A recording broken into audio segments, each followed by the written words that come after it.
현장 관리 사항에 대해서 진행하도록 하겠습니다. 네, 1차시입니다. 1차시는 터널 공사입니다.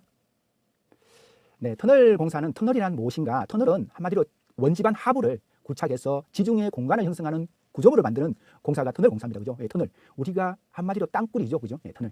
그 토목 전공하시는 분들은 이 터널 공사만 한 학기 또는 1년을 배웁니다. 그만큼 터널 공사가 방대하고 터널 공사의 공법이 아주 다양합니다. 그래서 여러분들께서는 이번 주차 한 주를 통해 가지고 터널 공사 전반을 다 배울 수 있습니다.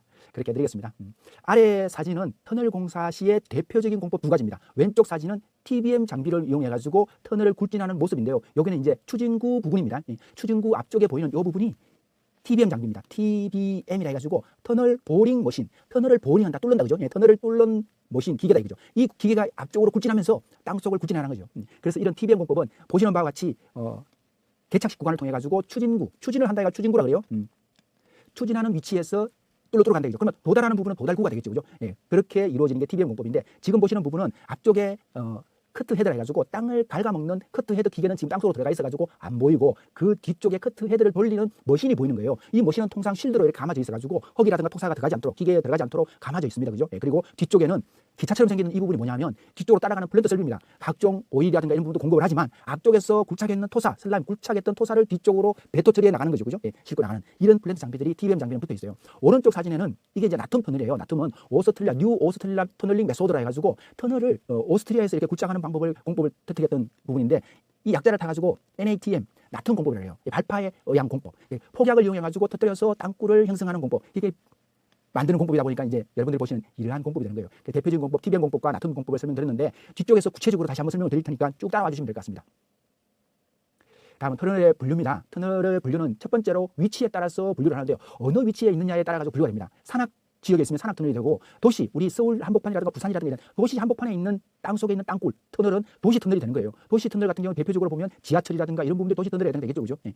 그리고 해저 터널이 있어요. 바닷속을 통과해 가지고 가는 터널. 그러니까 우리가 영국과 프랑스는 도보해협을 바다를 통해 가지고 터널이 있죠, 그죠? 예. 우리나라에도 지금 거제도와 가덕도를 잇는 그 해저의 터널이 있죠, 그죠? 예, 침해 터널이라고 하는데 이 해저 터널 위치에 따라 가지고 분류를 합니다. 세계에서 가장 땅굴을 잘 파는, 터널을 잘 파는 나라는 어딜까요? 예, 세계에서 가장 잘 파는 나라는 북한이었어요. 북한 이전에는 어디였냐면 유럽의 스위스 인근 지역, 프랑스라든가 또 뭐 오스트리아, 독일, 스위스 이런 부분에 진짜 땅굴을 잘 파요, 터널을. 그래서 북한은 왜 잘 파느냐? 북한은 제1, 2, 3, 4 땅굴이 있잖아요, 그죠? 예, 그렇게 한다, 그죠? 예, 그런 부분, 위치에 따라서 터널을 구분한다. 산악, 도시, 해저 터널 구분하시면 될 것 같아요. 그 다음에 사용 용도에 따라서 분류가 돼요. 용도. 어떤 용도로 터널을 사용하느냐. 도로 터널, 철도 터널. 이 두 가지 터널은 여러분들이 대표적으로 많이 접하고 있어요. 차를 타고 가다 보면 터널을 만나면 그건 도로 터널이에요. 그죠? 기차를 타고 가다가 만나는 터널은 기차 터널이 되겠어요. 그죠? 나중에 이제 다음 주에 교량 부분을 배울 텐데 교량에서도 이렇게 구분이 돼요. 그래서 도로 교량이냐 철도 교량. 터널 마찬가지예요. 그죠? 예. 근데 도로 터널과 철도 터널도 요즘은 장대 터널이 아주 긴 터널을 우리가 장대 터널이라고 해요. 긴 장자로 써서 장대 터널이라고 하는데 뭐 4km, 7km 정도 되는 긴 터널이 있어요. 이런 터널도 요즘은 기술력이 발달해가지고 터널을 뚫습니다. 도로 터널, 철도 터널 여러분이 잘 알고 있고, 수로 터널이 있어요. 수로. 그러니까 수로는 물숫자를 이용해서 물이 다니는 길. 잖아요, 그죠? 예, 물이 다니는 터널. 이런 부분은 상수도 터널도 있고 하수도 터널도 있어요. 도심지에는 그 도시 하부에 하수 터널들이 다 있어요, 그죠? 요즘은 이제 그 댐을 서로 잇는 그 공사 용수를 잇는 터널도 있어요. 영천 도수로라고 해가지고 영천하고 안동하고 있는 도수로 터널이 있어요. 영천 지역은 가뭄이 있을 수 있어요, 그죠? 공업용수랑 농업용수를 공급해야 되는데 가뭄이 일어나면 물이 없잖아요. 그럼 안동 같은 데는 안동댐이 있고 이만댐이 있으니까 거기에 물이 많으니까 그 물을 이용해가지고 도수를 통해가지고 물길을 이용해 터널을 땅속으로 터널 뚫어가지고 영천까지 있는 터널이 있어요. 이런 도수로 터널. 보령에도 그런 도수로 터널이 있어요. 우리나라에 이런 터널도 있고, 또 최근에는 어떤 터널이 있냐면 여의도와 그 도림천까지 있는 터널, 그 다음에 목동 지역, 양천구죠. 목동 지하에 있는 4, 5km 되는 지하의 터널이 있어요. 이런 부분에는 홍수가 났을 때 물을 일시적으로 땅속에 가두는 예상 침수 지역, 상습 침수 지역에 물이 갑자기 폭우가 났을 때 땅속에다 감추는 그런 터널이 있어요. 이것도 다 수로 터널을 이용해야 돼요. 그죠? 그래서 수로 터널이 있다. 이거 기억하시면 될 것 같고. 그 다음에 전력구가 있어요. 최근에 도심지에서는 여러분들이 전봇대가 보이지 않잖아요. 그죠? 과거에 시골에서는 여러분들이 전봇대를 많이 봤어요. 집집마다 전력을 공급하기 위해서. 그죠? 예. 근데 도시 같은 경우는 최근에 전력선들이 안 보여요. 전선주들이 잘 안 보인다, 이거죠. 이런 부분을 전선주들이 다 어디로 갔느냐? 지하에 있는 전력구로 갔다, 이거죠. 땅속에 전력구 터널을 만들어가지고 그 속에다가 전부 다 그 전선들을 공급하고 있다, 이거죠. 그래서 전력구 터널이 최근에 도심지에 많이 적용되고 있습니다. 그 다음에 다섯 번째로 저장 터널입니다. 이 저장 터널은 기름을 저장하는 터널도 있고, 또 폐기물, 핵 폐기물이라든가 어떤 그 원자로를 가동하고 난 뒤에 원자력 발전소에 가동하던 원자로의 어떤 방사능 폐기물도 경주에 굉장히 깊은 땅굴을 파가지고 그 지하에다가 저장하는 터널이잖아요. 이러한 저장 터널이 있어요. 기름도 거제도에 보면 유투 현장이 있어요. 유투. 이러한 기름을 장시간 보관하는 그런 터널을 만들어가지고 기름을 그 안에다 터널 안에다 보관하고 기름과 물은 희석이 되지 않잖아요, 그죠? 그래서 기름을 넣으면 물은 밑에 있고 기름은 위에 떠가지고 기름을 항상 보존할 수 있다, 그죠? 그래서 지하에다가 뚫는 터널, 대장 터널, 기름 터널이라든가 핵 폐기물 이런 부분의 터널을 많이 최근에 하고 있다, 그죠? 이런 부분을 설명드리는 이유는 우리가 이제 안전관리자나 건설 현장에서 근무를 하다 보면 터널 현장에 근무를 하게 된다, 꼭 도로 현장, 터널 현장은 가지 않는다, 그죠? 도심지에서 여러분들 수로 터널 뚫을 수도 있고 그 다음에 전력구, 요즘 전력구가 많이 있거든요. 그리고 저장 터널 현장에 여러분들이 배치될 수도 있어요. 그랬을 때 참고하시라고 들려드린 거예요.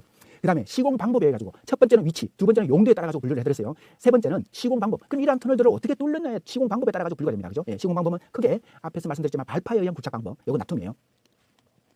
두 번째로 기계에 의한 구착 방법. 그러면 기계를 갖고 뚫어가는 거죠. 발파 폭약을 이용해서 뚫어가는 방법, 기계에 의한 구착 방법. 기계에 의한 방법은 터널 보링 머신이라고 했어요, 그죠? 터널 보링 머신. 기억하시면 좋을 것 같고, 나툼 공법은 폭파에 해가지고 뚫는데 이거는 왜 나툼이라고 하냐면 뉴 오스트리아 터널링 메소드라 해가지고 요 약자를 딴 거예요.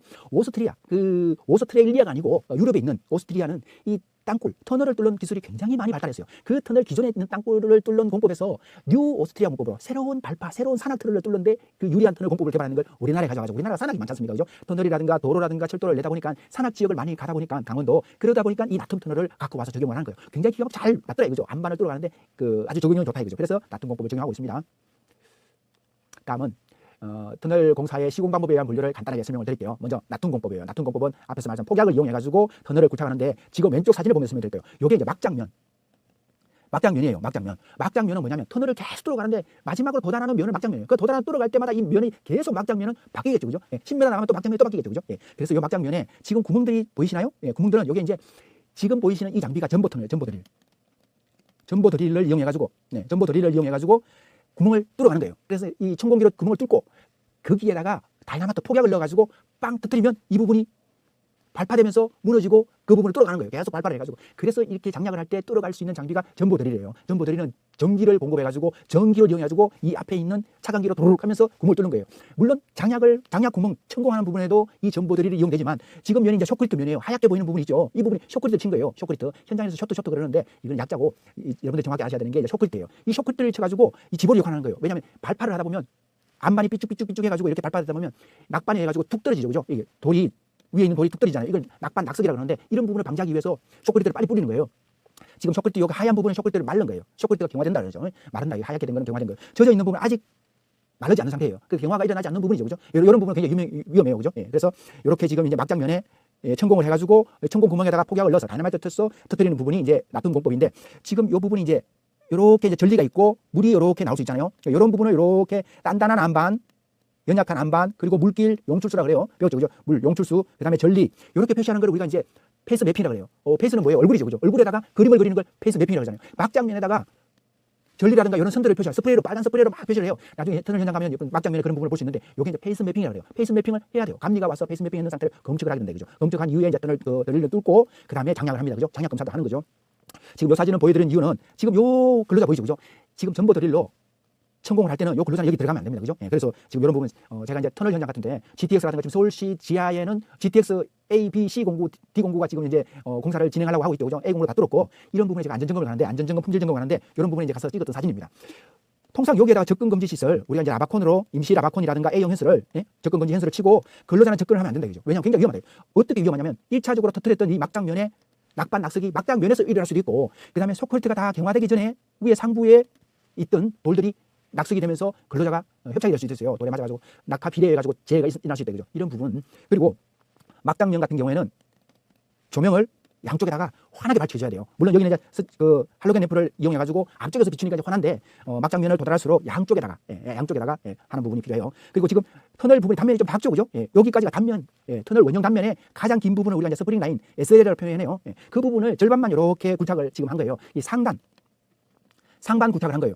그러면 나중에 하반 부분이 있겠죠. 하반 구착. 그래서 벤치컷으로 해가지고 상반 구착을 먼저 한 다음에 하반 구착을 해요. 이렇게 나눠서 상반 구착, 하반 구착을 나눈 이유는 터널을 한꺼번에 많이 구착을 하다 보면 터널이 붕괴 위험이 있어요. 그래서 벤치컷으로 상단, 하반 나누는 부분이에요. 뒤쪽에 다시 한번 설명을 드릴게요. 이렇게 굵진한 다음에 쇼크리트를 뿌리고, 쇼크리트는 이제 임시 지붕을 하는 거죠, 그죠? 뿌리고 난 다음에 터널을 다 뚫으면 상반, 하반 구착을 하면 지금 보시는 부분은 이제 콘크리트 탓을 한 거예요. 이 콘크리트를 라이닝이라고 해요. 라이닝 콘크리트라고 그래요. 우리가 이제 터널 지나가다 보면 보이는 면이, 천장에 보이는 면은 어떤 부분이냐? 콘크리트면. 그게 이제 라이닝 콘크리트예요. 라이닝 콘크리트는 아치형으로 돼가지고 위에서 오는 하중을 고르게 좌우측으로 분산을 시켜요. 그래서 안정적인 터널의 구조를 만들어가는 거예요. 이거 기억하시면 좋을 것 같아요.